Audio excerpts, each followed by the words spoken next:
We promised it. Well, Mace, you promised it. You said, let's do an OBT2. So I said, okay. How about that? Well, there are some algorithm reasons why it makes sense, like that, and also, hey, what you saw at the end of the previous show, that's what we call in the business a tease. That's right. And the tease is about Bo Nix. Now, Bo Nix, everyone that bangs on Bo Nix says he just throws a bunch of screen passes. Over the last 10 years, the number one quarterback to come into the league in his final season throwing screen passes is Trevor Lawrence. Did anyone ever say anything about Trevor Lawrence? Number 2 is Deshaun Watson. Number 3 is Bo Nix, and number 4 is Justin Herbert. So you have 2 Clemson quarterbacks and 2 Oregon Ducks. So for all this, Bo Nix, all he does is throw screens. Nobody said a damn thing about Trevor Lawrence doing more than that in his final collegiate season. You know what I also hear when you rattle off those other 3 names? Pretty damn good guys. Well, not good guys. I mean, Deshaun Watson's a Oh, hell yeah, of a yeah, human yeah. being. Good quarterbacks. Yes, of course. Yeah, but Deshaun Watson had success before everything, before he messed everything up. Yep. Trevor Lawrence, the jury's still out, but he's still on track, I believe, to be an excellent NFL quarterback and a true franchise quarterback. And Justin Herbert, the Chargers haven't had the team success, but Herbert is objectively terrific. Okay? So I hear those names and Bo Nix keeping company, and that's where I do get intrigued. Again, as we've said with Bo Nix earlier, many times, 90% of what you want in terms of operating an offense, he can do really well. It is going to be that 10%, the ability to stretch a defense downfield, the ability to drive the ball outside the numbers. That's where the arm is lacking. And so teams will be able to account for that in their game planning and choke off some of the other areas on the field that Bo Nix is going to be more likely to use and find success in. So that's that is the concern. But you name those other 3 quarterbacks. That's good company in terms of all 3 were productive NFL quarterbacks and productive, with the exception of Trevor Lawrence, pretty quickly. And Trevor Lawrence might have been productive as a rookie if he had not been dropped into the Urban Meyer crap show that was in Jacksonville in 2021. Urban Meyer, worst head coach in NFL history, in my opinion. Yeah. Oh, when you bring up Urban Meyer, it makes me think, I wish we could cuss on this show because that would be apropos for Urban Meyer. And I'll bring this up as well because people say the Broncos can move back and still get Bo Nix. Well, as I learned today, the New York Giants have done the most work. They've done work on all the QBs, and they're not going to take a QB at the top of the first round. However, they might move back into the first round for Bo Nix. They've done the most work on Bo Nix than any of the other quarterbacks that they've investigated. He's getting the term supercomputer thrown around when talking about him. So you all think the Broncos can just move back and it's magic and Penix will be there, which he won't, and Nix will be there, which he might not. The other team, and this was always a concern, Mace, who's the other team that would be interested in Bo Nix? Well, it's the Giants.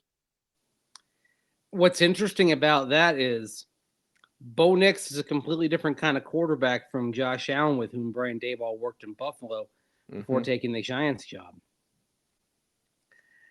But at the same time, if you're talking about supercomputer and a quick processor, these are traits that are going to translate. Would you be surprised now to see 6 quarterbacks in round 1? Not at all. Not at all. I wouldn't be surprised to see Penix earlier than people think. Yeah. Raiders, maybe.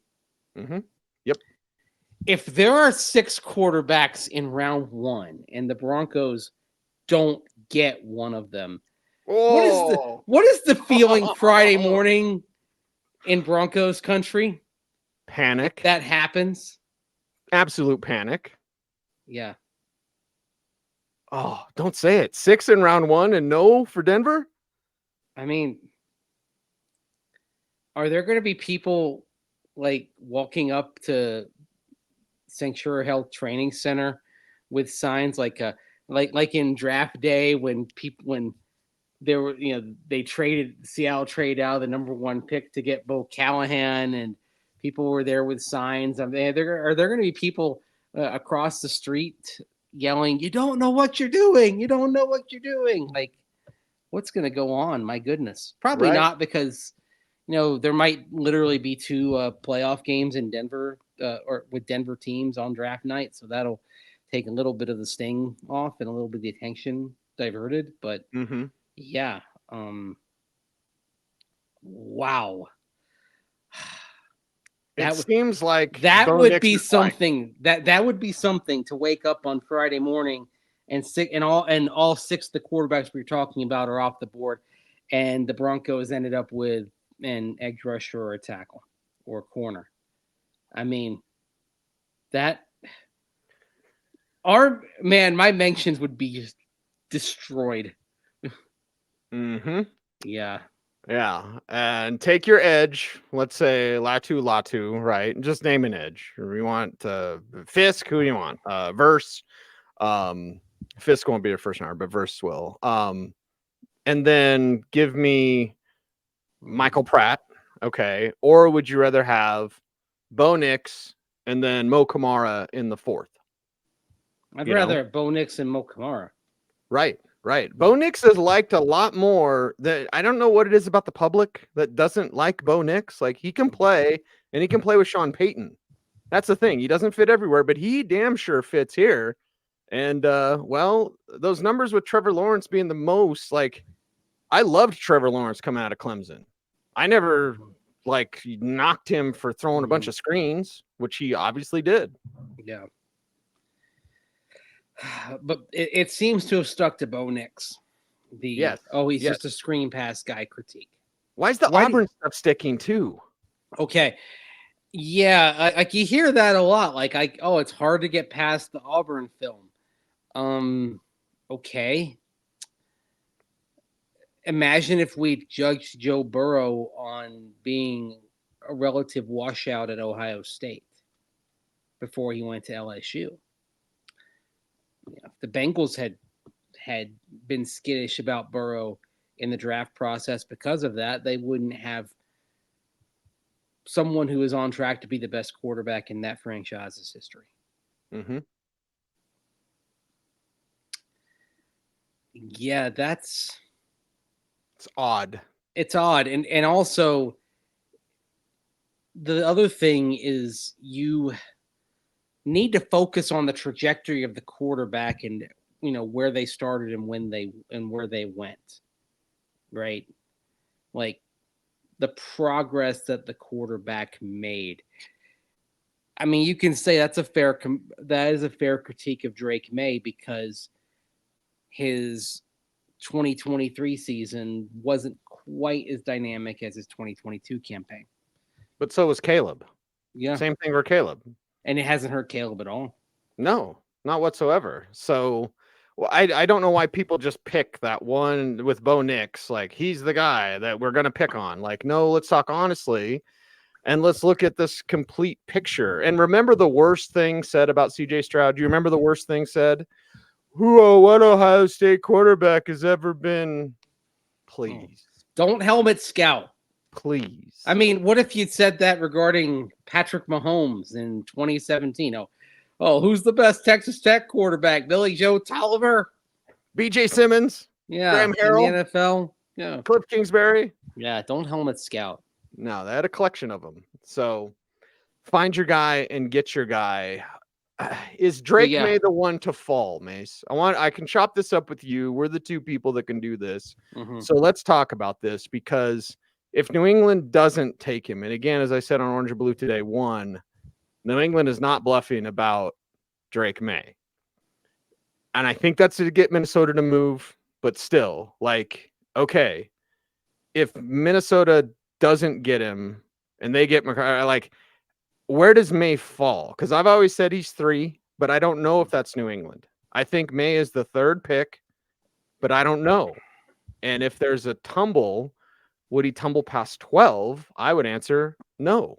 No. And I think actually there may be a point where whether it's JJ McCarthy or Drake May, if Minnesota moves up to 3 and gets their quarterback, and then that means New England's picking at 11, and then you have Arizona, and then you have the Chargers, and then you have the Giants. I think there's a point, probably pick 8, where I think the slide would stop and the Broncos specifically would move up. And 4 spots isn't much. You moving up to Tennessee's pick, that's not much. Moving up to Atlanta's pick, that's not much. So if you're the Broncos, you could move up, Mace, but this move up to 3 or 4, which would be expensive, move up to 8, not as expensive. Well, let's talk about pick 7, pick 8. Okay. The cost of moving up, the difference. Pick 12 to pick 8 is 200 points on the value chart. Pick 12 to pick 7 is 300 points on the value chart. 300 is worth roughly the number 60 overall pick. 200 is worth the number 78 pick. And of course, the Broncos pick 76. Now, there's a QB premium, so maybe you're talking about a future pick thrown in there. Sure. But I think it's possible for the Broncos to move up from 12 to 7 for the cost of maybe it's 2 3s, maybe it's next year's 2, again, QB premium. And I think the cost from 12 to 8 might straight up be your 3rd round pick this year. And maybe just to balance the overall number of picks, Atlanta sends back pick 187 in round 6. Sounds good to me. Yeah. And I like the way Sean Payton at the press conference today put how your future picks have varying value. 4 is different than 24. Well, the other thing is, how good do you believe you're going to be? And this is where Sean Payton's confidence comes into play. Because in his mind, they're not, they've made moves, but in his mind, they're not a bad team. Now, but this is where you also maybe can use that. Like if you use your own belief, and if you bet on yourself and it pays off, great. Because if you trade a future 1, you're hoping that pick is like at least a playoff pick, right? 19 or lower. The team with whom you're trading is going to bet the opposite. They're going to bet that you suck. I mean, is Sean Payton going to suck? Well, yeah, because I don't think a season like Carolina had this past year is incoming. I mean, because there's an example of a team that bet on themselves not sucking in moving up with Chicago to take Bryce Young last year. And here the Carolina Panthers are, and they don't pick until number 33. They have to sit there and watch the Bears use their number 1 pick to take Caleb Williams. On a better quarterback. Yeah. Mm-hmm. Some tough times in Carolina. Unfortunately. Tough times, man. Yeah. But Sean Payton's not going to have this team stinking up the joint. And I agree with what Daniel Jeremiah said in his conference call, Mace, about how Denver could support a young quarterback. And yes. I think it was The Athletic, correct me if I'm wrong. We're driving back from the airport this morning, and Schlereth and Evans were talking about, hey, The Athletic, they ranked the Broncos roster, and they were 28th. I don't agree with that. I don't agree with that at all. Maybe it's because I love some of the younger players. Maybe because I'm higher on the offensive line than others are. And God bless The Athletic. They're a bunch of great people, do a bunch of great work. But, like, they're not the 28th roster, dude. Come on. Okay. I mean, there are some areas that are lacking. You're still trying to fortify the defensive line, although I think it has gotten better. Sure. Edge rusher, you're lacking the alpha, the equivalent of an ace of a baseball pitching staff.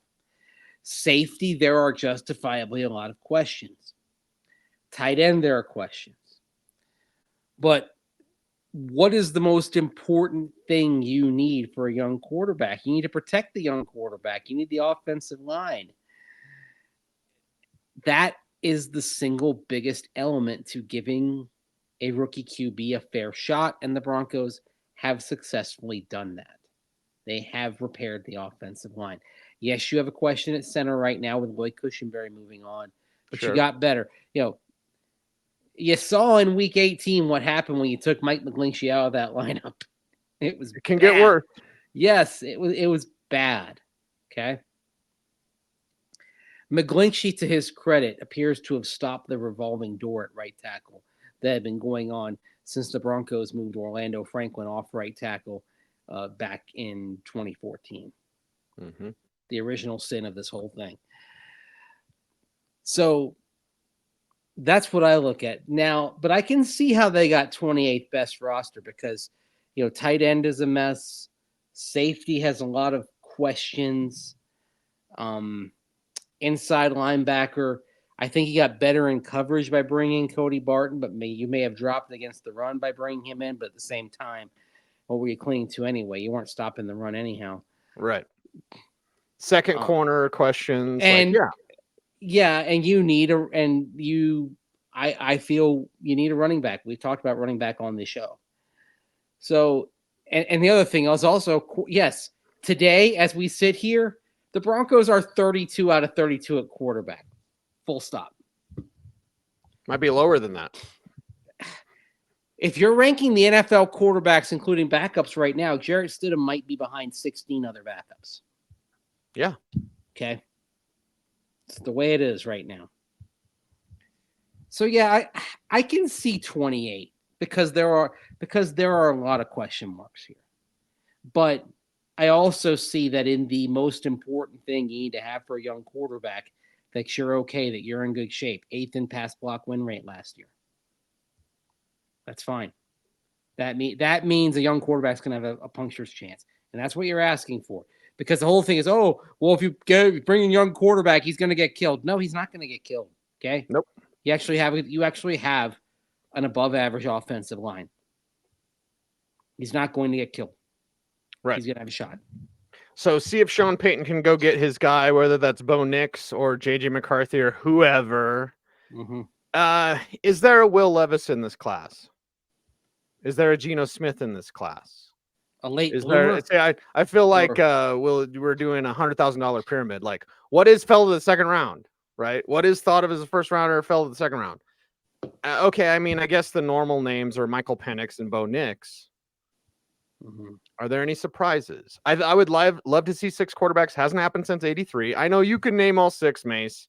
There's always one I forget. So let me try. You want me to try? Let me try. You try. Go ahead. John Elway, Jim Kelly, yes. Ken O'Brien, yes, Dan Marino, Todd Blackledge, and then who's the other one? Why am I missing? You mean Ken O'Brien, Todd Blackledge. Those are the 2. The big 3: Jim Kelly, John Elway, Dan Marino, and then Todd Blackledge and Ken O'Brien.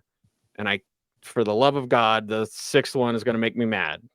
So name me the 6. Give me the 6, baby. Let me know. Let me know. How did I mess up? Who did I forget? He started in a Super Bowl. Ooh. Okay. Just tell me so I don't. Oh, Eason. Yeah, Tony Eason. Yeah. Out of the University of Illinois, started for the New England Patriots in Super Bowl 20. Disaster. Yes. Okay. 6 quarterbacks in the first seems. See, I thought Blackledge was going to be the one you forgot. I always remember him because I used to say that about the Chiefs, right? Like, hey, they haven't had anybody since they haven't drafted anybody in the first round since Todd Blackledge. They went from Todd Blackledge to Pat Mahomes, I believe. Yeah. From first round quarterback. So that used to be my thing with Blackledge. I was like, Kansas City hasn't taken a quarterback in the first round since Todd Blackledge. And that year he was QB2. John Elway, number 1 overall. Todd Blackledge, number 7 overall. Jim Kelly, number 14 overall. Tony Eason, number 15 overall.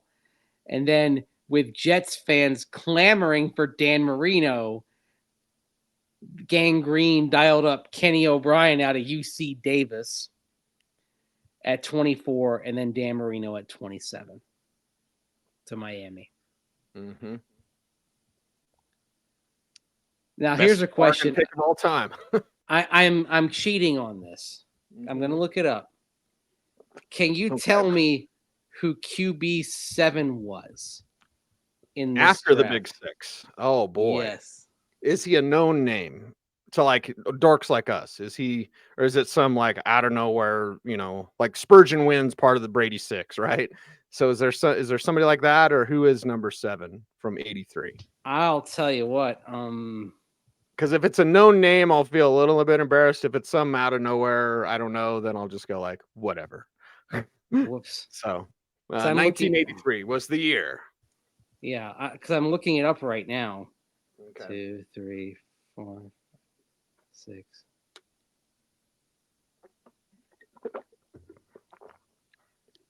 Okay. Lucky number 7. Lucky number 7. Put it this way: if you go to the Wikipedia page, it's after they stop having QB as an abbreviation and just write out quarterback here. So I am on round 5. Yeah, it's a no name. Okay. Then number 137 overall, the Cincinnati Bengals selected Jeff Christensen from Eastern Illinois, alma mater of Mike Shanahan, Tony Romo, Jimmy Garoppolo, and Sean Payton. Yes. Actually, that's interesting. So, like, that meant, did Jeff Christensen...